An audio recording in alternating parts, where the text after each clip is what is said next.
Tiger अभी जिंदा है, टाइगर अभी जिंदा है, टाइगर अभी जिंदा है।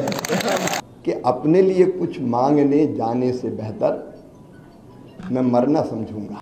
मुझे जाने को कहा जाएगा और मैं दक्षिण के राज्यों में जाऊंगा। जब से मध्य प्रदेश में मनचाहा पद न मिला तब से हमारे मामा जी खुद को टाइगर अवतार में ले आए। जी हां, मन से कहने लगे टाइगर जिंदा है। कभी बयानों में दिल्ली दरबार को चुनौती देते कि मर जाऊंगा मांगूंगा नहीं, दिल्ली जाऊंगा नहीं, तो कभी लाडली बहनाओं से लिपट कर रोते और आंसुओं को अंगारे बनाते। टाइगर रो रहा था, टाइगर गुर्रा रहा था, लेकिन टाइगर जब दिल्ली गया तो गया गुर्राते हुए, लौटा मिमियाते हुए। जी हां, मध्य प्रदेश में सियासत के इस कड़वे सच को बहुत बेबाकी के साथ बताऊंगा। नमस्कार, मैं हूं भुवनेश सेंगर। नहीं जुड़े हैं तो जुड़ जाइए। द लपेटा को तत्काल सब्सक्राइब करें, बेल आइकन को प्रेस करें। फिर फेसबुक पर हमें देख रहे हैं तो फॉलो करें, और एक बार गुजारिश है कि यूट्यूब पर आकर भी सब्सक्राइब करें। तो जी हां, जब से मध्य प्रदेश में मुख्यमंत्री मोहन यादव होंगे, शिवराज सिंह चौहान नहीं होंगे घोषणा हुई, तब से अनमने से हमारे मामा जी यानी शिवराज सिंह चौहान अपने आप को एक अलग ही अवतार में ढालने की कोशिश करते रहे, जचाने की कोशिश कर रहे कि डरता नहीं हूं दिल्ली दरबार से, बताने की कोशिश करते रहे कि जनता आज भी मेरे साथ है। कभी वो खुद से मंच से खुद को कहते कि टाइगर जिंदा है, कभी प्रेस कॉन्फ्रेंस में ललकारते मर जाऊंगा मांगूंगा नहीं, दिल्ली जाऊंगा नहीं, तो कहीं लाडली बहनों के बीच लिपट जाते, रोते, आंसुओं को अंगारा बनाने की कोशिश करते। देखिए जरा।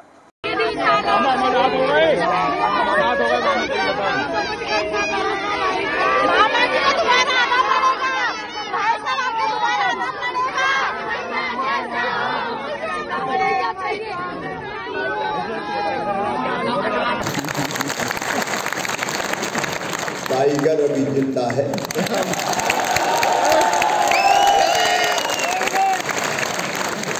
मेरे रहते हुए कोई अनाथ नहीं रह सकता, न केवल मुझे न पूरे मध्य प्रदेश।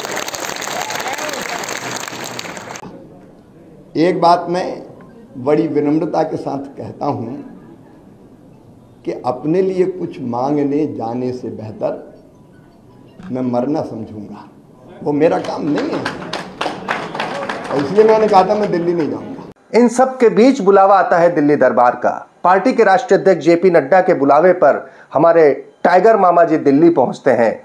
जाते तो गुर्राते हुए हैं। मीटिंग होती है जेपी नड्डा से, निकलते हैं तो टाइगर अलग ही भाषा बोल रहा था।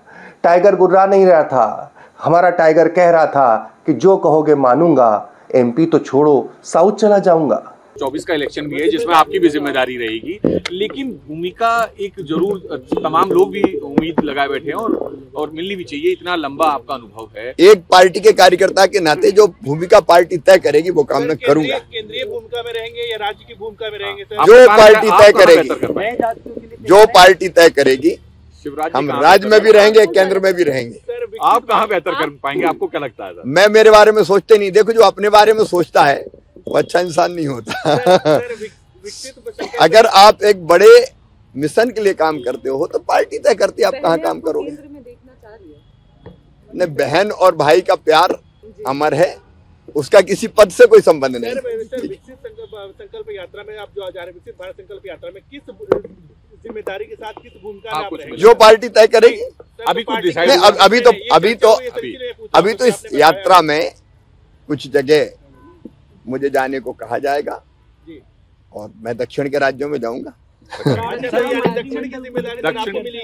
नहीं, कोई जिम्मेदारी मंत्रिमंडल में इससे ज्यादा है। सर, एक और बात, मंत्रिमंडल में नए चेहरे होंगे क्या?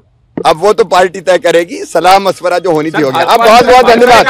और अभी तो जिसमें केवल जेपी नड्डा यानी राष्ट्रीय अध्यक्ष से ही मुलाकात हुई, पार्टी के दो आला कमान बड़े यानी प्रधानमंत्री मोदी और अमित शाह से तो मुलाकात भी नहीं हुई।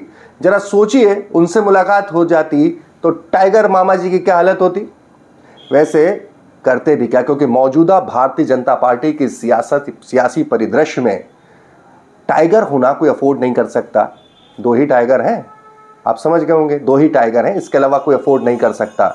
लंबी फेहरिस्त है जिन्होंने थोड़ी सी भी छू चपड़ करी, लाल कृष्ण आडवाणी से लेकर मुरली मनोहर जोशी से लेकर उमा भारती, बहुत सारी लंबी लाइन है। ऐसे में हमारे बेचारे मामा जी टाइगर होना अफोर्ड नहीं कर सकते थे ज्यादा दिनों तक। सियासत को अलग नजरिए से देखना है ना, तो द लपेटा को तत्काल सब्सक्राइब करें।